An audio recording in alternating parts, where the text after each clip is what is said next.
Kirk Cousins finds himself at a crossroads heading into Sunday's game in Minnesota, where his NFL career began. After 6 seasons with the Vikings, Cousins returns to U.S. Bank Stadium, a familiar setting that could spark the kind of performance that has eluded him recently. But after a disastrous outing in Atlanta last week, where he threw 4 interceptions against the Los Angeles Chargers, it's hard to predict what Cousins will show up. The 36-year-old quarterback is in the midst of the worst stretch of his career, having failed to throw a touchdown pass in 3 consecutive games. This marks the longest drought of his career since becoming a starter in 2014. His struggles have been a significant factor in the Falcons' 3-game losing streak, jeopardizing their NFC South title hopes. "We've got to get back on the right track," Cousins said after Wednesday's practice. "The best thing we can do is get another game here. So, I'd love to play today."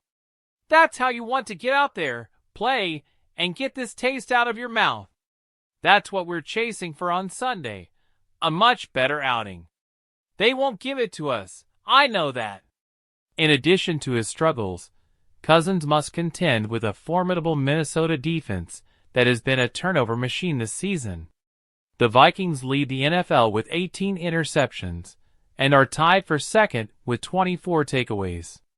Defensive coordinator Brian Flores has crafted a scheme that has given many quarterbacks trouble, and Cousins will need to navigate that pressure if he hopes to break his slump. While Cousins' recent performances have been underwhelming, it's important to remember that he's been a resilient player throughout his career.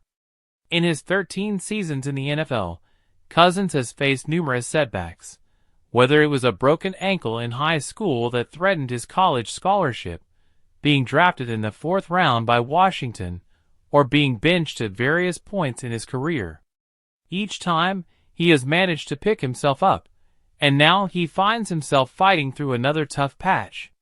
"It's just kind of been a deal where this league, football, my journey, it always kicks you down, and you've got to find a way to get back up," Cousins said. "I find myself there again. I just have to believe that tough times don't last. Tough people do." Cousins' faith in his ability to bounce back is evident, but that doesn't mean the Falcons are immune to criticism.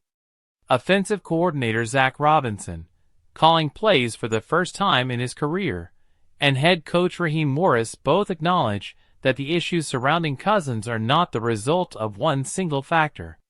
As Robinson put it, "Each play is its entity, and the team must evaluate every aspect of their offensive performance." That said, the questions continue to mount. Is Cousins' arm strength diminishing? Have the Falcons' offensive schemes become too predictable? Will the $180 million investment in Cousins ultimately pay off? These questions are only amplified by the mounting pressure on Cousins to lead the Falcons back to playoff contention. Cousins himself has expressed frustration with pressing too hard in crucial moments. The added pressure may affect his decision-making, making the mistakes that have defined his recent struggles all the more costly. As the Falcons head into this crucial matchup against his former team, Cousins knows the stakes. The team's season is hanging by a thread, and the need for a strong performance has never been more urgent. He's faced adversity before, hoping that this time, a return to familiar surroundings can spark the comeback that Atlanta desperately needs.